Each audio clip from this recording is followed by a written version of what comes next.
Okay, Mr. Tartaglione? Good evening. Sign in with the clerk, but you don't have to do it. I'll just pull you up next. Okay. Good evening. I'm here tonight to speak about the passing of Bob Schubert. Bob was a longtime Rye resident. He had a very distinguished career at IBM, where he was the chief mechanical test engineer for mainframe computers.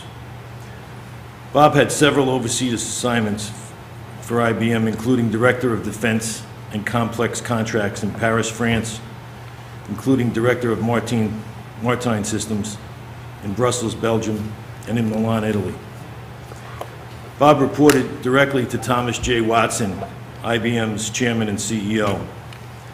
Mr. Watson's early success was based on research and engineering, which is where Bob and his engineering license worked in the formidable years of IBM. Bob Schubert was also a very proud World War II veteran who captained the first non-Red Cross ship into Nagasaki, Japan, after the detonation of the second atomic bomb. He served in the U.S. Navy for 20 years and retired as a commander. Bob later continued his service as the commander of the American Legion Post 128. One of my first informal meetings with Bob was right outside these doors when he was raising funds for the American Legion Post. It exemplified just how proud and how dedicated he was to U.S. Armed Forces, even to this day. In addition to others, Bob is survived by his son Christopher, who was recently returned to the U.S. from flying missions in Afghanistan as a lieutenant pilot in the Navy. Bob's grandson, Trevor Dunlap, is also serving our country as a second lieutenant, again in the armed services. Even after Bob's demise, his wishes were that donations in his memory be made to the Wounded Warriors Project. Bob was very proud of his service to this country and truly believed in American law and order. Many of you heard him repeat those words over and over again, month after month, at this very podium. Although Bob Schubert was always involved and very well known in Rye, he walked into the main spotlight after the water dried up in his pond as a result of an unpermitted construction project on a neighboring property.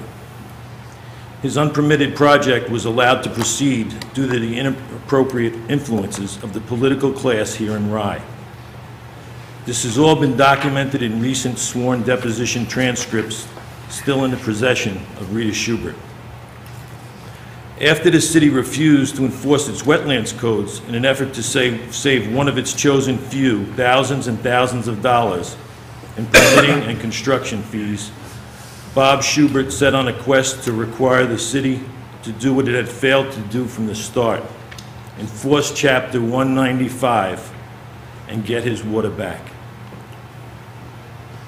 In an effort to avoid embarrassment and an attempt to silence Bob Schubert, this city attempted to have Bob committed to a psychiatric institution at the Westchester County Medical Center.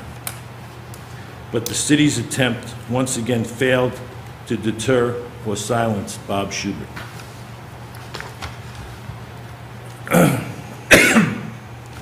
On March 18, 2011, City Manager Pickup felt that Bob threatened his life and the life of Councilwoman Parker. At the time, Bob was 88 years old and weighed in at every bit of 150 pounds.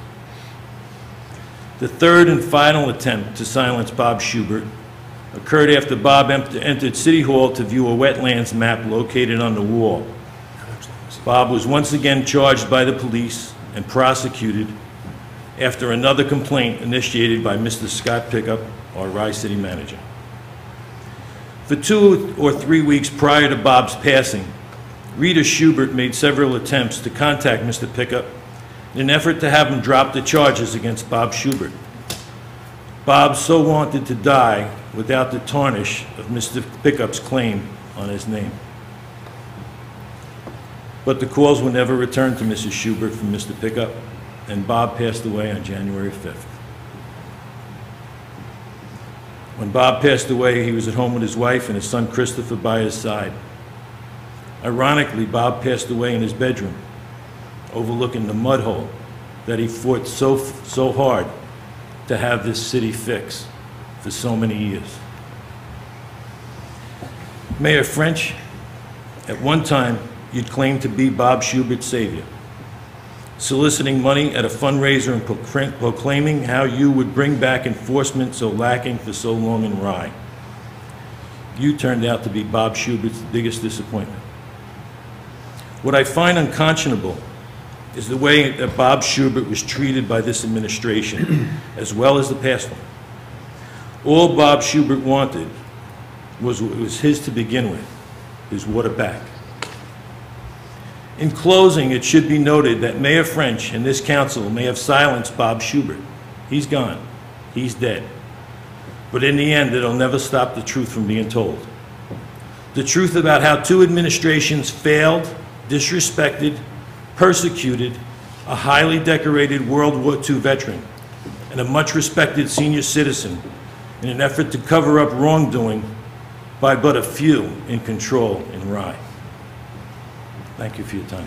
Thank you. Charmian, you want to speak? Okay.